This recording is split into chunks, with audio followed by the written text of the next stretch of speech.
오늘은 51단계, 이제 2단계 남았어요. 51, 52 2단계 남았는데 이 내용은 약간 깁니다. 마무리하고 그리고 다른 내용 조금 했다가 신약 두 번째 사도행전부터 계시록까지 그 두 번째 부분을 하도록 하겠습니다. 제가 준비를 하다 보니까 자꾸 욕심이 있어서 이걸 좀 더 넣어줘야지, 저걸 좀 더 넣어줘야지 이렇게 하고 있더라고요. 참 이게 목회자 욕심인 것 같아요. 조금이라도 더 가르쳐주고 싶고 뭔가 알려주고 싶은 욕심이 이거는 나쁜 욕심 아니고요. 이런 욕심이 잉태하면 장수가 늘어나고 연구를 더 해야 되는, 그러나 마무리는 됐습니다. 내용은 이미 다 마무리가 되고 지금 이제 편집 단계에 있으니까 아마 요번엔 조금 더 이렇게 이전에 배웠던 분들은 이게 또 바뀌었구나 라는 걸 또 느끼실 거예요. 그렇게 준비가 되고 있으니까 함께 기대하는 마음으로 해서 올해는 마무리할 때 신구약을 다 맥잡기를 2년 넘게 했는데 그냥 끝내는 거로 그렇게 하면 좋을 것 같아요. 참고로 보고 싶으신 분들은 유튜브를 보시면 됩니다. 의외로 저희 교회 아닌 분들이 유튜브 보시는 분들이 꽤 있어요. 이 수요일날 맥잡기 공부하는 걸 따로 보시는 분들이 있어서 아마 여러분에게도 다시 보신다면 도움이 되리라고 봅니다. 우리 51단계 체포, 재판, 십자가, 처형, 장사. 고난주간 다섯째 날 금요일이고요. 고난의 날이라고 부릅니다. 예수님께서 배반을 당하십니다. 예수님께서 가룟 유다에게 배반당하시고 대제장의 사람들에게 잡혀가셨다. 이런 와중에 베드로가 예수님을 잡으러 온 대제장의 종 말고의 오른쪽 귀를 칼로 베어버리자 예수님께서 베드로의 행동을 끄지시고 그를 다시 낫게 하셨다라고 했잖아요. 그러면서 한 유명한 얘기 있잖아요. 칼로 일어선 자는 칼로 망하리라. 제가 누차 말씀드렸지만 예수님이 만약에 무력을 사용하기를 원했다면 막는 사람들은 다 죽어요. 그거는 일도 아니에요. 예수님에게 있어서 사람을 살리고 죽이는 건 일도 아니에요. 그런데 놀랍게도 주님은 그 일에 아무런 능력도 사용하지 않으셨어요. 못하신 게 아니라 않으셨어요. 예수님은 하나님이십니다.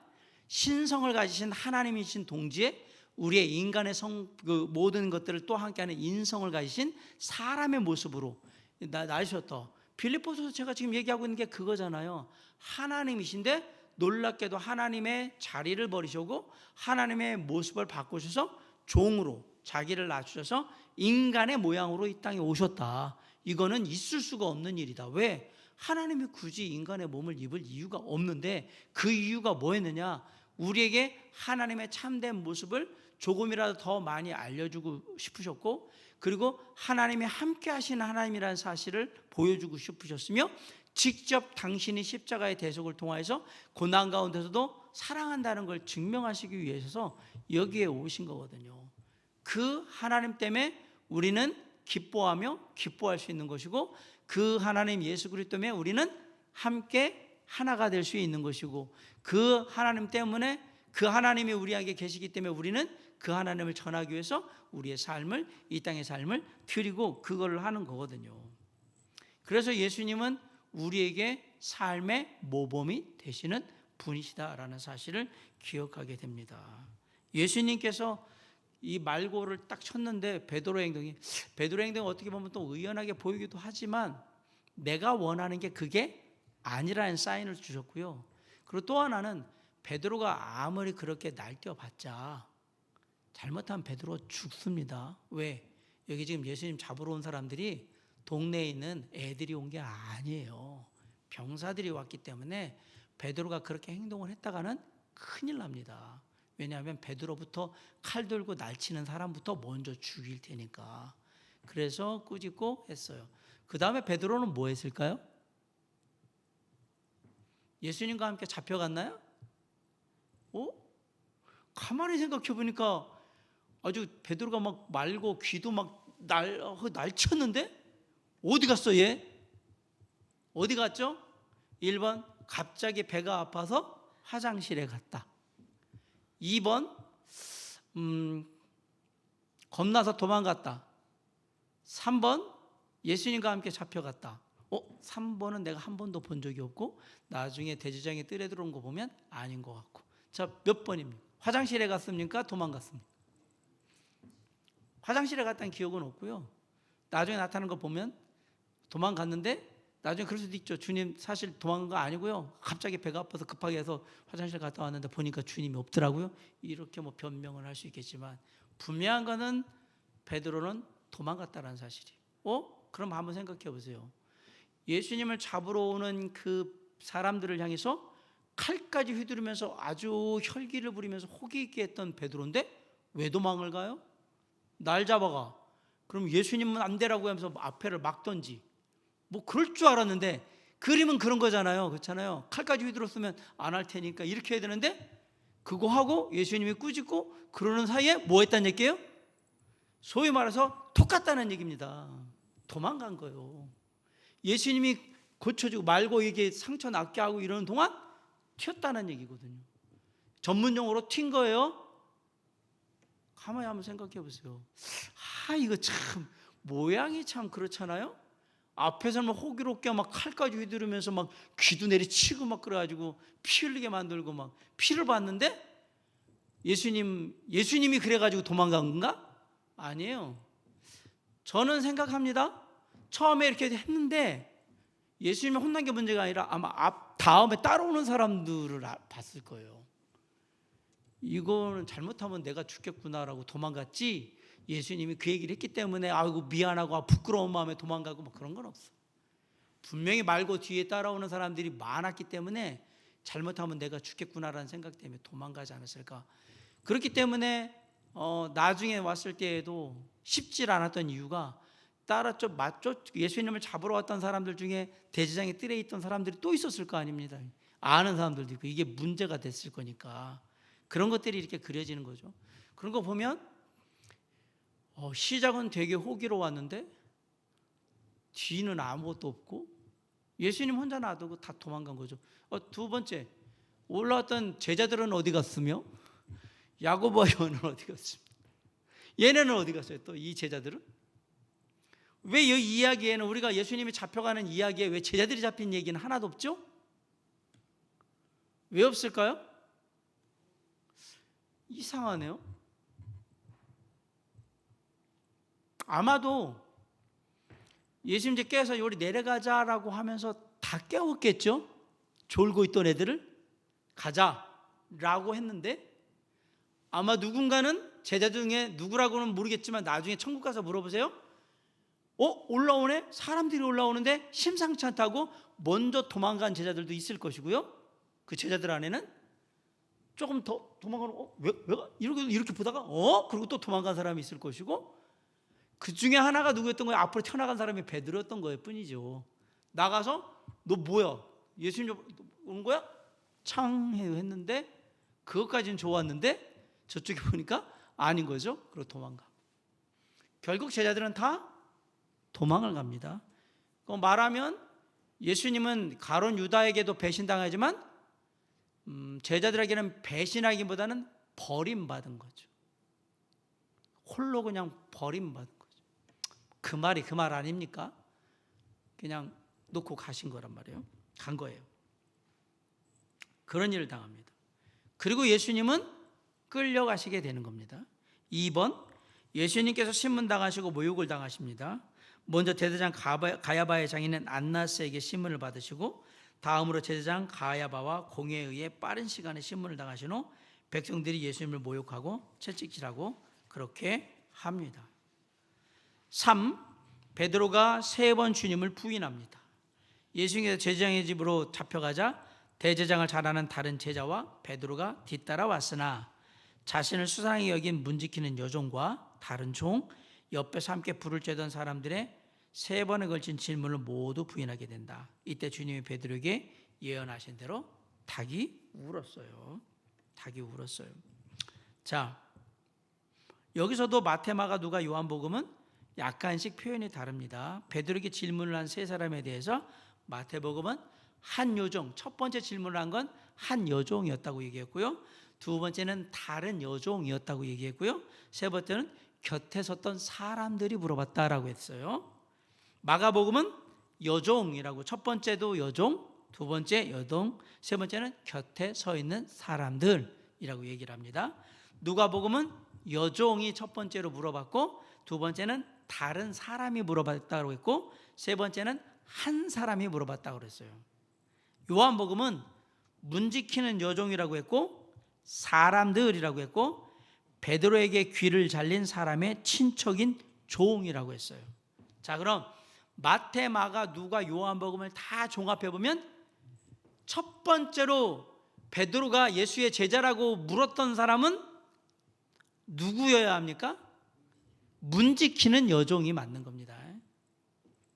그러면 두 번째는 다른 여종, 다른 사람, 사람들 이렇게 되는 거 보면 두 번째에서 우리가 이걸 할게요. 누가복음과 요한복음의 누가나 요한은 누구를 특정하지를 못한 거예요. 이 사람이라고는 얘기는 못했는데 마태하고 마가는 알고 있었어요. 다른 여종인 것을. 그러면 여기서 우리가 하는 거예요. 두 번째로 베드로에게 질문한 사람은 사람들 가운데 있던 한 여종이 한 거예요. 그거를 마태, 마가는 여종이라고 얘기했던 거고, 누가와 요한은 사람들이라고 한 거예요. 누군지를 몰랐던 거죠. 그러니까 몇몇 사람이 있는데 누군지를 몰랐던 거예요. 그러니까 사람들 안에 있는 여종이라고 얘기를 해야 되는데 누구라고 얘기를 못했다. 그러니까 보는 관점이나 만난 관점, 이야기들은 관점이 다르기 때문에 그런 거예요. 이 이야기는 다 들은 얘기예요. 들은 얘기.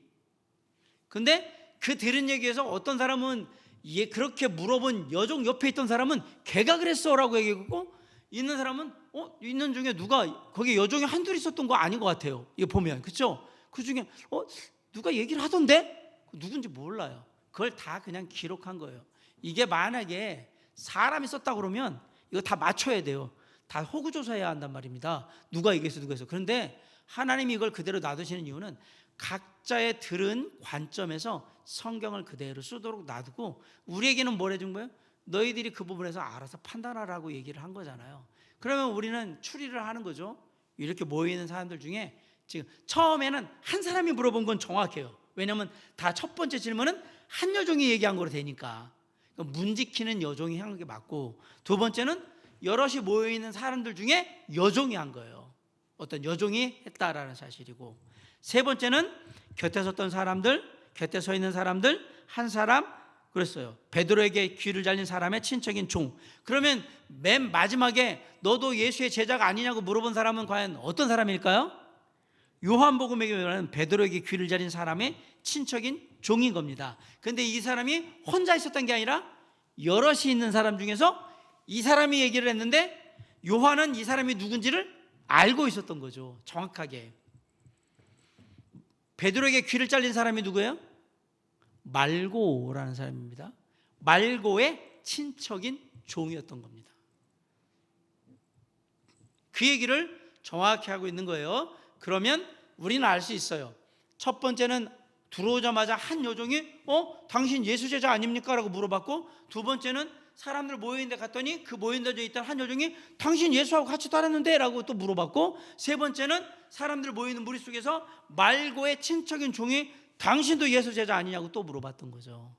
이 그림을 이렇게 딱 보면 어떤 상황인지 알 수 있다는 사실입니다. 닭이 운 횟수, 마태복음은 닭이 운 횟수가 나와 있지 않아요. 닭이 울더야 알아요. 그냥. 마가복음은 2번이에요. 3번 부인한 후, 베드로가 3번 부인한 다음에 2번 울었다라고 그랬어요. 누가복음은 3번째 부인하는 중에 울었어요. 몇 번 울었는지는 안 나와요. 요한복음은 3번 부인한 후에 닭이 울었어요. 자, 그럼 묻습니다. 닭은 언제 울었습니까? 3번 부인한 후라고 하는 사람이 있고, 누가는 부인하는 중에라고 그랬어요. 왜 틀리죠? 누가는 저는 아닌데요 뭐 이런 얘기를 뒤에 했다면 그 중간에 울은 거죠. 요한이나 마가는 아닙니다 라고 이렇게 그걸 끝이라고 생각하면 부인한 후인 거예요. 중요한 건 세 번째 지금 얘기했을 때 그때 울었단 말이에요. 몇 번 울었습니까? 우리가 알기는 닭이 3번 울었다고 자꾸 알잖아요. 성경에는 3번 울었다고 안 그러거든요. 2번 울었거든요. 정확하게 얘기하면. 근데 왜 우리는 자꾸 3번 울었다고 생각할까요? 그렇죠. 3번 부인한 다음에 했다니까 닭이 3번 울었다고 자꾸 얘기하는 거예요. 닭이 운 횟수는 마가복음에 정확하게 2번이라고 나와 있습니다. 어디도 3번, 닭이 3번 울더라라고 안 그냥 2번 울었다고 이렇게 되어 있어요. 제가 성경 잘못 본 건지 확인해 보세요. 제가 알기에 분명히 2번이 2번. 그러면 3번 부인한 다음에라니까 자꾸 이렇게 들어왔던 얘기예요.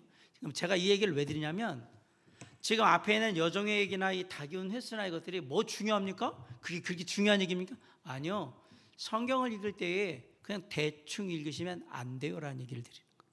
왜냐하면 마태, 마가, 누가, 요한복음은 하나의 사건을 같이 다루고 있는 경우가 많은데 이건 서로 보완해 주는 거예요. 틀린 게 아니라 보완해 주고 있다는 사실을 기억하면서 어떤 사건을 구성해 나갈 때 그 똑같은 사건을 다른 사람이 기술한 내용들과 보면 사건의 전체적인 그림이 딱 보여진단 말이에요.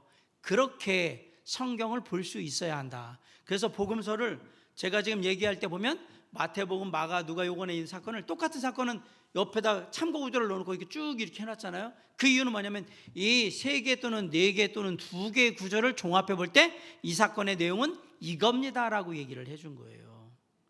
우리가 그것들을 꼭 기억할 필요가 있습니다. 그래서 성경을 볼 때 제가 지난주에 얘기할 때 효과적인 성경 읽기에 대해서 얘기할 때 성경을 어느 정도 이해하시는 분들은 어떻게 읽어야 된다? 정독해서 읽어야 된다. 천천히 하나하나 생각하면서 그러면서 읽을 그런 준비들을 하는 게 필요하다라는 얘기를 드렸던 겁니다. 그것을 합니다. 아울러서 여기 제가 다루고 있지는 않지만 하나 아주 중요한 포인트 중에 제가 이 설교를 할 때 중요하게 생각했던 포인트가 하나가 있습니다. 그게 뭐냐면 2번째 베드로가 부인하고 난 후에 3번째까지는요. 첫 번째 부인하고 2번째 부인할 때는 시간적인 차이가 거의 없습니다. 가다가 그냥 바로 그랬으니까 2번째 부인하고 난 다음에 3번째 부인할 때까지는 시간적인 간격이 있습니다. 여러분 제가 얘기하는 이 구절들을 잘 한번 보시면 시간적으로 상당한 시간이 차이가 있어요. 그래서 제가 뭘 얘기했냐면 첫 번째, 2번째 부인할 때에는 지금 두려운 마음에 불안한 마음에 대제사장의 집에 들어왔으니까 나도 걸리면 큰일 날 텐데라는 그런 불안감에 있으니까 그런 가운데서 얘기를 했단 말이에요. 아니라고 했고 그리고 가다가 또 얘기하니까 나 아니라고 얘기를 했어요. 그런데 그 다음에 3번째 부인할 때까지는 놀랍게도 시간적인 간격이 있어요. 제가 말씀드린 이 마태, 마가, 누가, 요한의 그 구절들을 다시 한번 이 사건을 잘 보세요. 그러면 3번째 부인할 때까지는 시간이 있어요. 그 왜 중요하냐? 베드로는 그때 둘 중에 하나를 했어야 해요. 도망을 가든지, 왜냐하면 또 걸리면 힘드니까 도망을 가든지, 아니면 지금 여기서 부인했잖아요. 부인하는 것도 하나의 방법일 수 있겠지만 예수님의 제자라고 시인을 하든지. 왜?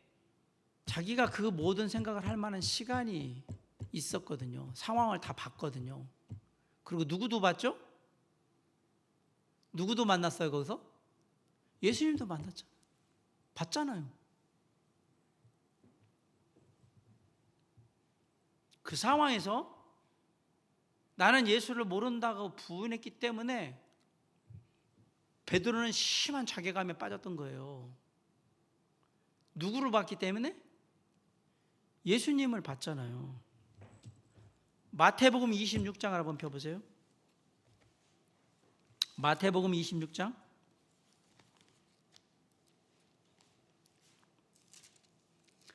마태복음 26장 69절로 75절을 한번 읽어볼게요. 69절로 75절 교독을 합니다. 제가 먼저 읽겠습니다. 베드로가 바깥들에 앉았더니 한 여종이 나와 이르되 너도 갈릴리 사람 예수와 함께 있었도다 하거늘. 70절.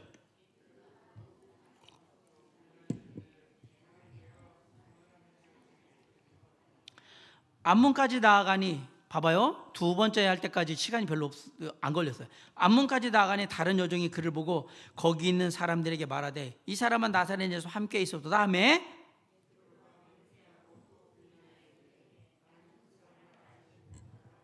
네, 조금 후에 곁에 섰던 사람들이 나와 베드로에게 이르되 너도 진실로 그 도당이라 네 말소리가 너를 표명한다 하거늘.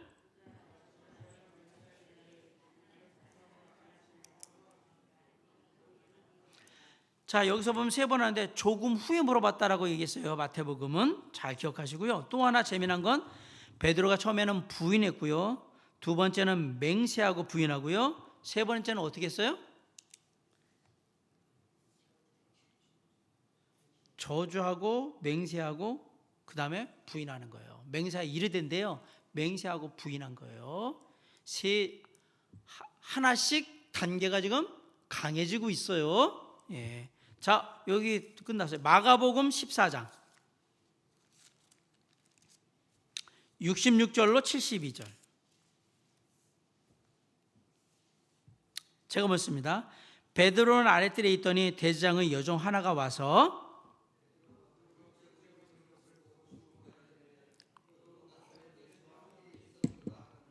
베드로가 부인하여 이르되 나는 네가 말하는 것이 무엇인지 알지도 못하고 깨닫지도 못하겠노라 하며 앞돌로 나갈새.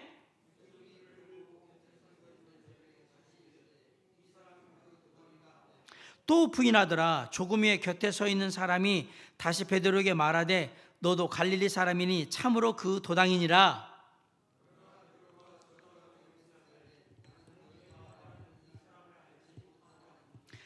닭이 곧 두 번째 울더라.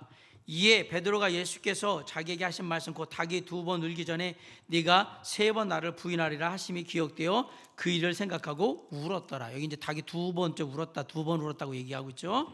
자, 그 다음에 여기도 조금 마지막 가기는요 조금 후에라고 얘기를 하고 있어요. 자, 누가복음 22장으로 갑니다. 54절.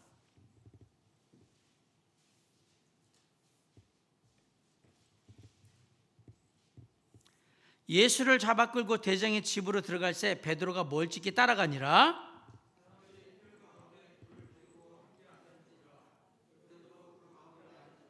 한 여종이 베드로의 불빛을 향하여 앉은 것을 보고 주목하여 이르되 이 사람도 그와 함께 있었느니라 하니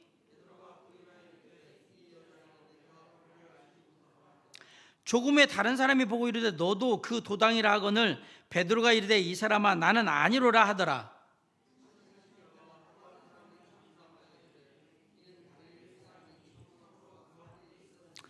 베드로가 이르되 이 사람아 나는 네가 하는 말을 알지 못하겠노라. 아직 말하고 있을 때에 닭이 곧 울더라.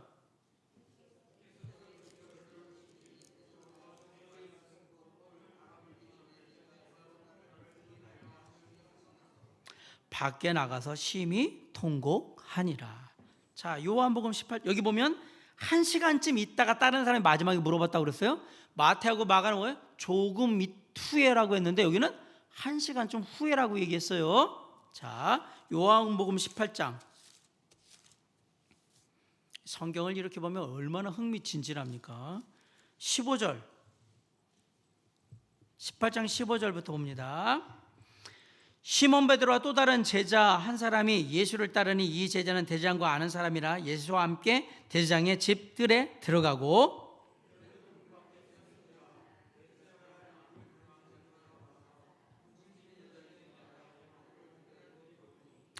문지키는 여종이 베드로에게 말하되 너도 이 사람의 제자 중 하나가 아니냐 하니 그가 말하되 나는 아니라 하고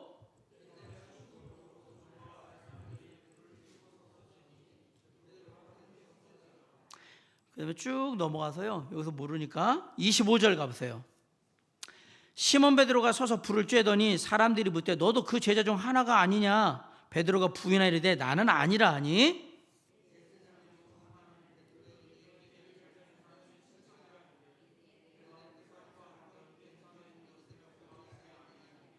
네. 죄송합니다. 여기 가서 그 다음에 가면 이에 베드로가 또 부인하니 곧 닭이 울더라 라고 되어 있습니다. 자, 여기 보면 닭이 울었어요. 부인하고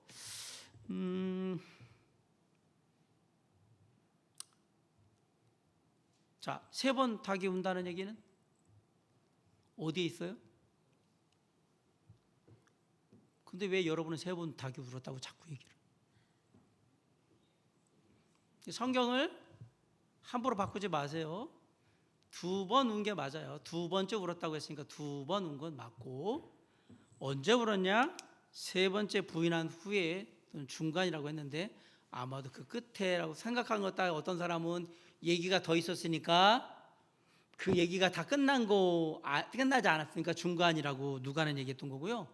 이미 아니라 얘기하면 그게 부인했다라고 보면 그냥 끝난 거예요. 그렇게 얘기를 하기도 하고 그렇게 보시면 되고요. 여기서 보니까 2번째에서 3번째로 갈 때 얼마 후에 그런 일이 벌어졌다고 얘기했어요? 1시간 후에라고 얘기합니다. 근데 이스라엘의 시간 개념에 1시간은 없습니다. 보통 개념은 2시간 단위거든요. 그러면 시간이 꽤 오래됐다라는 얘기입니다. 처음에 본 건 조금 후에라고 그러니까 되게 조금인 건데, 어떤 사람한테는 1시간이 금방, 긴장하고 이런 시간에 되면 어떻게 보면 후딱 가버리면 잠깐 있다가 그렇게 된 것 같이 얘기하면, 근데 누군가에게 만약에 이야기를 들었다면 그 들으면서 근데 조금 있다가 누가 물어봤어 이렇게 얘기할 수 있어요. 근데 정확하게 여기서 뭐라고 얘기하냐면 1시간 후에라고 누가가 얘기를 하거든요. 1시간의 시간은요, 도망가기에 충분한 시간입니다. 베드로는 1시간 동안 거기서 뭐 하고 있었을까? 목숨이 왔다 갔다 하는 상황인데, 우리는 물어봐야 돼요. 베드로는 왜 2번이나 지금 부인하고 상황도 그런데 왜 그랬을까? 한번 생각을 해봐야죠.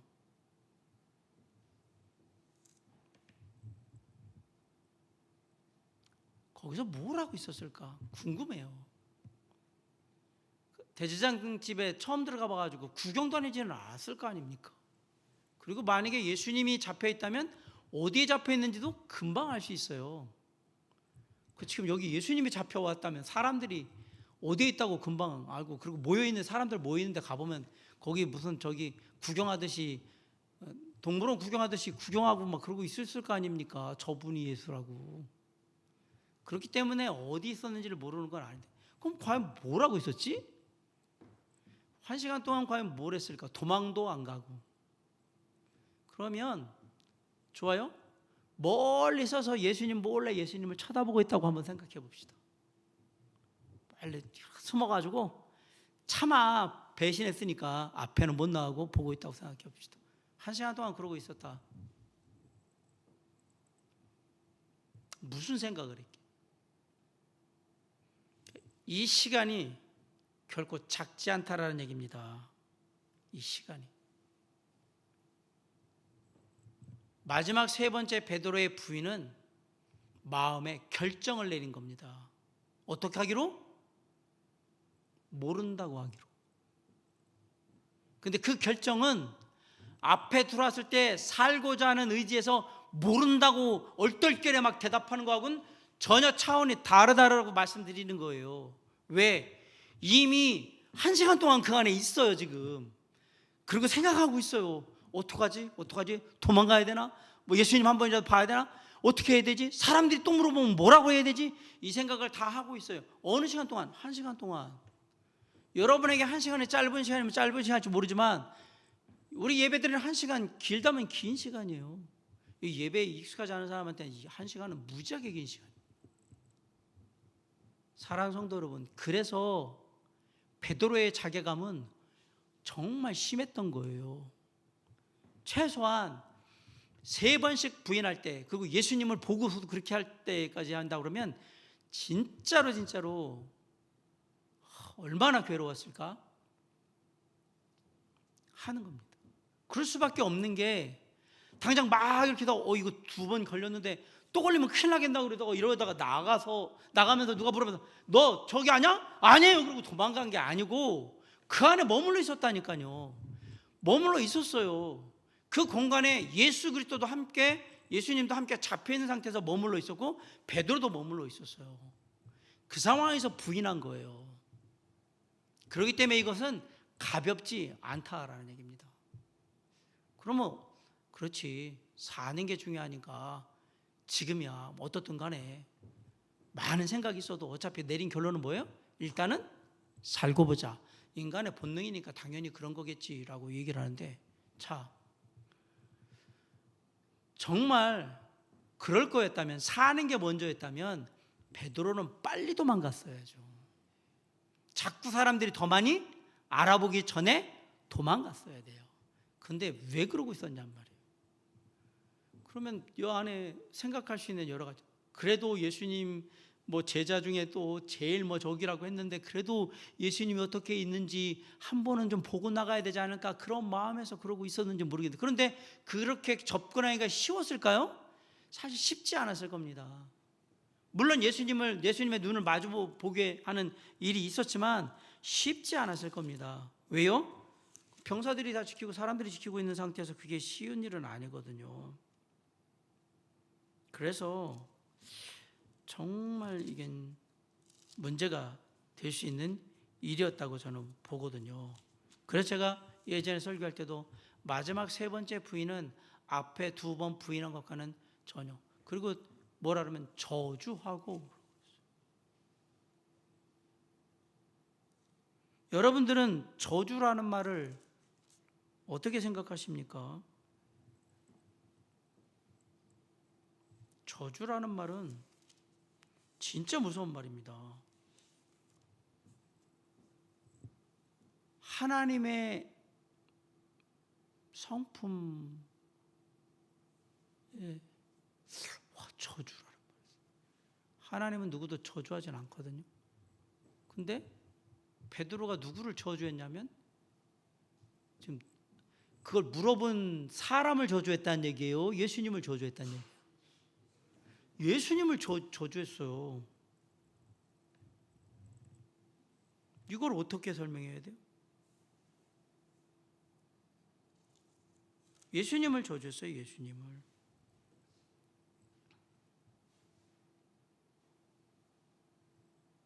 누가요?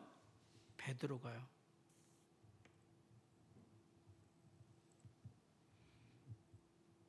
다른 사람은 몰라도 베드로가 예수님을 저주하고 맹세하고 부인했어요. 아니라고. 이전에 베드로가 뭐 했어요? 내가 죽어도 주님과 같이 죽을 거고요, 살아도 같이 삽니다. 저 그런 사람이에요. 저 베드로예요. 그런데 놀랍게도 사람들 앞에서 예수님을 저주하고 아니라고, 난 모른다. 저주했다는 얘기는 욕했다는 얘기잖아요. 이게 성경이 예수님을 저주하고 이러니까 여러분들에게는 내가 예수를 저주하나, 그게 아니라 사람들한테 예수님의 이름을 얘기하면서 뭐 그냥 XX 막 욕설을 하면서 내가 어떻게 이기는데 막 화를 냈겠죠. 왜 나한테 자꾸 그런 XX를 안다고 자꾸 나 모른다고 막 뭐 그러면 욕하고 막 그러는 거죠. 그게 저주의 저주. 그렇게 하고 나온 거예요. 왜? 살기 위해서. 누가? 베드로가. 베드로가 누군데요? 소위 말하는 예수님의 수제자 3인방 중에 그것도 수석이라고 생각하는 베드로가. 그래도 목사님, 베드로는 거기까지 들어갔잖아요. 이 대제장에 뜰에 들어간 제자가 누구일까요? 여기 들어간 제자가 요한일 겁니다. 요한은 자기 이름을 한 번도 얘기한 적이 없어요. 요한복음의 요한일 거라고 거의 그냥 100% 확신합니다. 알고 있어서 들어갔을 거 다 좋아요. 베드로가 그렇게 했다는 사실이 우리에겐 충격인 거예요. 저주하면서.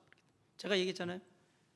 그냥 부인하다가 맹세하고 부인하고, 저주하고 맹세하고 부인하고, 그것도 시간이 지나서 충분히 도망가고 그런 저 같으면 빨리 도망가고 차라리 3번씩이나 그렇게는 안 되겠다. 야 이거 잘못했다간 걸리겠다. 차라리 이렇게 우리가 일상적으로 생각하는 평범한 사고를 했다면 3번째 일은 일어나지 않았겠죠. 비록 예수님 못 볼 수도 있었겠지만 일어나지 않았을 거예요. 저주까지는 안 했겠지. 물론 그렇다고 앞에 2개 한 거가 뭐 약하다 이 얘기를 하는 게 아니고요. 근데 이게 말의 표현 자체가 다 달라졌잖아요. 제가 이야기를 드리는 이유는 그 누구도 우리의 신앙을 자신 있게 주님 앞에 선줄로 아는 자는 넘어질까 염려하세요. 항상 신앙은 겸손한 거예요. 언제 우리가 어떻게 돌변할지 몰라요. 예전에 제가 설교할 때 그런 얘기를, 누군가 저한테 와가지고 한 10억 주면서 목회 그만하고 복음 전하는 거 그만하고 그러시라고 하면 제가 그래서 제가 어떻게 할 것 같습니까? 그랬더니 제가 분명히 기억합니다. 설교 시간에 그러면서 저도 고민은 좀 할 것 같은데요.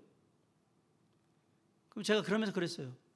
아니 목사님 겨우 10억에 예수 전하는 이 일을 그만두고 복음 전하는 일 안 하고 그러고 먹고 산다고요? 목사님 그 정도밖에 안 돼요? 라고 저한테 물으실 거라고 그랬어요. 근데 제가 그때 뭐라고 얘기했냐면 마지막에, 여러분 오해하지 마시고요, 단돈 10만 원에도 예수를 부인할 수 있습니다 라고 제가 얘기했잖아요. 기억나십니까? 이 설교하면서 그 얘기했었어요. 단돈 10만 원에도. 왜요? 사람이 필요한 것에 물리기 시작하면 단돈 10만 원 아니라 5만 원에도 나 예수 모르는데 할 수 있어요. 체면상에도 모른다고 얘기하는데 돈 주는데 왜 안 하겠어요? 남들한테 체면 위해서 나 예수 모르는데 예수 안 믿는데 교회 안 다니는데요. 크거나 이거나 뭐가 달라. 그래서 우리의 신앙을 그렇게 대단하다고 생각하지 말라. 왜냐하면 우리의 신앙이라는 게 항상 연약하고 어리석고 부족한, 그래서 우리는 누가 필요해요? 예수 그리스도의 은혜가 필요하고 그분의 도우심이 필요한 거예요. 잠깐만 한눈 팔아도 항상 딴짓거리하고 딴말하고 모른다고 얘기하고, 그리고 소위 지금 말로 하면 그냥 얼굴 안 보고 모른 척하고 그렇게 될 거라는 거예요. 나도 그렇게 될 수 있다는 사실을 기억해야 한다. 우리는 베드로를 욕할 게 아니라 내가 베드로라면 나도 이러지 않으리라는 법이 없다라는 사실을 늘 기억하면서, 항상 그래서 신앙은 자랑할 것이 아니라 하나님께 우리에게 은혜를 구함으로 지켜가는 것이지, 우리가 대단한 능력이 있어서 그것을 내 스스로 지킬 수 있는 건 아니다 라는 사실을 생각하게 됩니다. 사랑하는 성도님들과 이 이야기를 하는 이유는 그만큼 우리는 주님 안에서 참 연약한 존재라는 사실이에요. 베드로를 욕할 것도 아니고 제자들을 욕할 것도 아니고, 저 같아도 겟세마네 동산에 그러면 저부터도 먼저 도망갈 것 같은 느낌이 들어요. 목사님 그러지 마세요 제발. 왜? 상황이 닥치면 어떻게 누가 뭘 할지 아무도 모르는 거예요. 그거는 진짜로. 그래서 일제시대 때 다 신사참배했는 줄 아십니까? 그 사람들이 안 그랬어요? 처음에는 신사참배 안 한다고 그랬어요. 다 갔잖아요. 우리 지금 유명하신 분들 다 그렇게 하셨잖아요. 그러면서 막 뭐라고 그러고. 근데 그 중에서 안 한 분들도 있지만, 중요한 얘기는 그 얘기예요.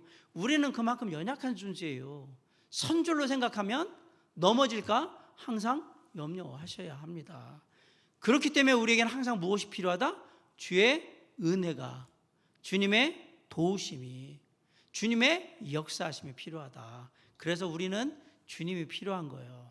한순간도 주님의 도우심이나 역사가 없으면 언제 뭔 일 일어날지 모르는 존재, 그게 바로 저와 여러분이라는 사실을 인정하셔야 합니다.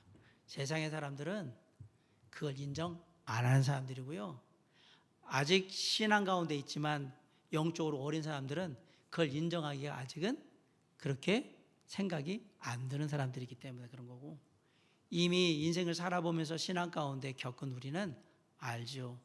그것이 우리의 연약함이라는 사실. 그래서 다른 사람의 연약함을 비난하지 않는 거예요. 왜? 내가 저 사람과 똑같이 언제든지 될 수 있기 때문에. 그래서 뭐예요? 불쌍히 여기고 주여 저 영혼을 불쌍히 여겨 주시옵소서. 그리고 누구 앞에 가요? 주님 앞에 가서 기도하는 거예요. 주님 긍휼히 여겨 주십시오. 긍휼히 여겨 주세요. 저 영혼도 저와 똑같은 영혼입니다. 틀린 게 있다면 저도 저럴 건데 저보다 먼저 했다는 사실, 그리고 저는 아직은 안 하고 있다는 그 하나가 다른 거지, 저도 언제 저럴 줄 모릅니다. 주여 불쌍히 여겨주십시오. 그리고 하나 더 기도한다면, 주여 우리의 믿음을 주님 안에서 끝까지 지켜나갈 수 있도록 힘을 주시고 용기를 주시고 은혜 주시길 원합니다. 그게 우리의 평생의 기도 제목이라는 사실을 우리는 항상 공사 중입니다. 언제까지? 주님 앞에 갈 때까지, 아니면 그냥 죽을 때까지 공사 중이니까 항상 그런 마음으로 주의 은혜를 구하고 주의 선하심 인도하심을 구하며 하루하루 주님 안과 함께 나아가는 우리 모두가 될 수 있기를 주님의 이름으로 간절히 축원합니다. 기도하겠습니다.